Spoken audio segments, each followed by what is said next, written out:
I think broadly there are two reasons for being a musician and staying with being a musician and recording. One is professional, that's what you do. Another is just the sheer passion of the hobby. It's something you just do because you love doing it. I think that there's also a third reason, the reason why I do this. It's a combination of those two. But the third reason is the genealogy and the heritage and what you leave for future generations. For me, leaving art and leaving something that can be looked back on in 100 years and give some insight into who I was, who we were, I think that's important. A really good example is Julie has quite a musical extended family. And there's one chap called Charles Hill.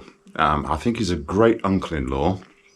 And he was a tenor who recorded records in the 1920s and into the 1930s, I believe.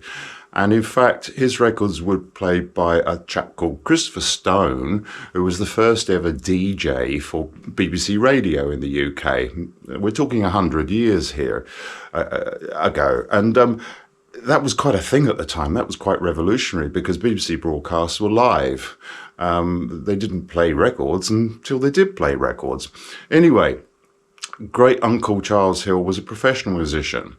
And we're talking 100 years ago, and we managed to get hold of a recording through a family member, which was very poor to start with, unfortunately. It was recorded on a phone as an MP3 from an original 78 RPM. I think it's a acetate record. It was not the sort of technology used for records now. It wasn't vinyl. I'm going to play a wee bit, and this has been cleaned up. It had to be cleaned up. It was so noisy. So it has artifacts, but here we go.